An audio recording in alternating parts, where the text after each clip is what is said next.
Hi sa lahat. Today is Tuesday and wala na pala tayong trabaho sa kabila kasi dumating na sila amo. So, I woke up very early guys kasi I have a lot of things to do and especially a lot of laundry kasi pag dumarating sila ay marami silang dalang mga marami silang dalang mga labahin kasama na yung mga pinamili nila. So, yun nga guys, kahapon, um, late na ako dumating ng bahay, alas 12 na ng gabi. So, ngayon ay maaga pa rin ako gumising. Bali, ang tulog ko lang ay 5 oras lang. Kasi sabi ko dapat maaga ako gigising kasi bukas maglalaba ako at mayroon pa akong natitirang trabaho dito sa bahay kasama pa yung yung mga dala nila. So yun nga guys, maliligo muna ako at sisimulan ko na yung trabaho ko ngayong araw dito sa bahay.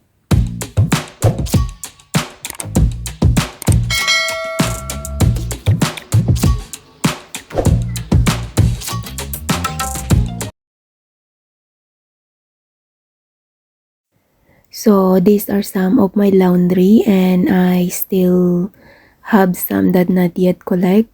So for now, i-separate ko muna yung mga kulay at yung mga puti and dark para di sila magkakurambol. Madali lang naman ang maglaba kasi mayroon naman tayong washing machine. For now, unahin ko muna isa lang yung mga puti kasi ito yung madami at ito yung mga kailangan. And now, I will add the liquid detergent and fabric conditioner. And here, we have a lot of option.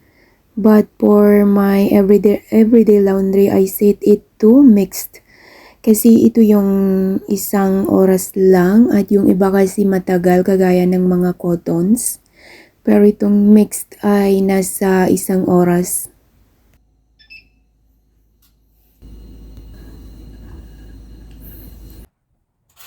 So while we are doing laundry, we will do other work. So while we are doing the laundry, we can finish other work as well. And bali, unahin ko nga pala muna dito sa sala guys kasi pagising nila mamaya ay alam ko dito yung tambayan nila. Sinadya ko talaga na gumising ng maaga guys para mamaya ay hindi ako parang hinahabol ng kabayo na hindi alam kung saan or ano ang unahin.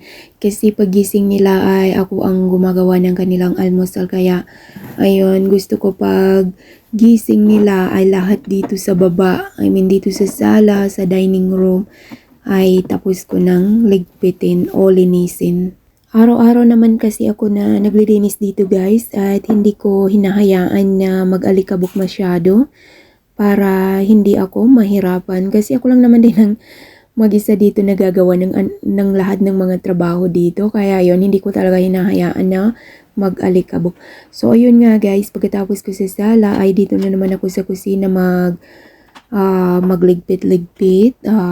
At saka, kasi pag gabi kasi guys, hindi ko na inaantay na kakain sila. Kaya ayun, pag tapos nilang kumain, ginalagay na lang nila dyan sa lababo namin yung mga nagamit nila. Tapos yun, pagising ko, saka-saka ko iligpit o di kaya saka-saka ko hugasan.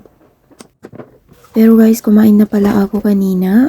Light lang na breakfast kasi mamaya pagising nila ay pag mag-aagahan sila ay kakain din ako.